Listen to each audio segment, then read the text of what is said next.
र कविताको शीर्षक चाहिँ बा है।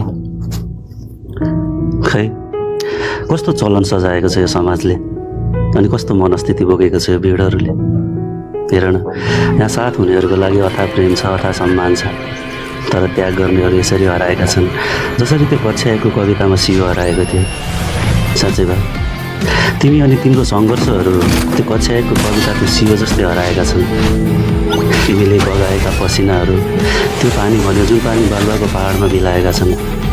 गल्ती तिम्रो होइन बा, आमाको ममता र मायाको पहाडभित्र तिम्रो सङ्घर्ष र त्याग यसरी दबिए जसरी त्यो ठुलो पहाडको मुनि एउटा नदी चुपचाप दबिएको छ।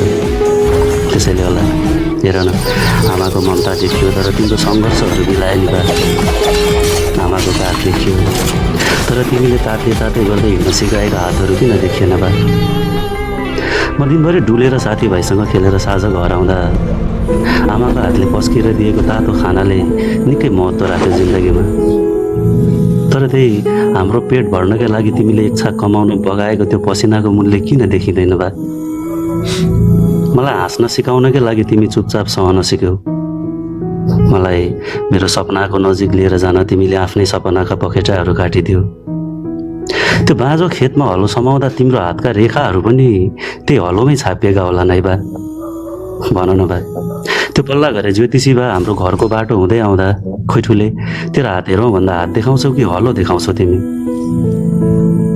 हामीलाई तातो बनाउन त्यो चिसो मुढा चिर्दा उठेका तिम्रा हातका ठेलाका दाग मेटिए कि उस्तै छन् बा। आमाको पटुकीले पुसेको आँसुको दाग याद रह्यो। तिम्रो हातमा ठेला उठेका थिए कसरी बिर्सिएँ मैले। म लडेर चोट लाग्दा मलाई काखमा राखेर फकाउने आमाको काख याद हुँदा तिमीले काँधमा बोकाएर सिङ्गो गाउँ डुलाएको कसरी बिर्सिए बा मैले।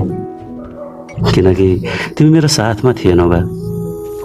मलाई म बनाउनकै लागि तिमीले आफैलाई बेचिदियौ। मलाई चाहिने हरेक कुरा किन्न तिमीले आफ्नै सपनाहरू बेचिदियौ। तिमीले आफ्नो आँसु र पसिनाले मलजल गरेर कमाएको त्यो 100 रुपियाँको नोट आमाको हातबाट पाउँदा आमाको ममता देखियो। तर किन तिमी देखिएनौ त्यो 100को नोटमा? किनकि तिमी मेरो साथमा थिएनौ बा। मैले जब होस सम्हाल्न सक्ने भएँ नि, जब आफैलाई चिन्न सक्ने भए, तिमी साँच्चै साथमा थिएनौ। तिमी मलाई म बनाउनकै लागि आफैलाई प्रत्येक सेकेन्ड मेटाइरहेको थियौ। तिम्रो सपना, तिम्रो चाहना, तिम्रो खुसी, तिम्रो रहर सबै म थिएँ बा।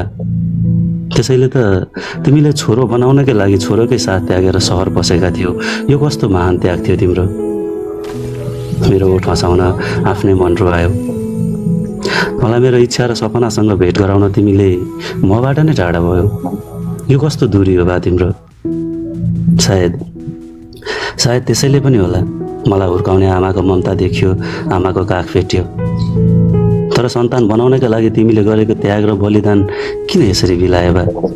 जसरी भारी बर्खामा असिनाका दानाहरू बिलाएका छन्। किन बिरलै लेख्यो तिम्रो त्यागका कविताहरू। किन गुमनाम छन् तिमीले सन्तान बनाउन आफैलाई बेचेका कथाहरू। तिमीलाई थाहा छ बा, आज म पनि बा बनेको छु। मलाई सानो हुँदा सबैले भन्ने गर्थे म आमा जस्तै थिएँ अरे।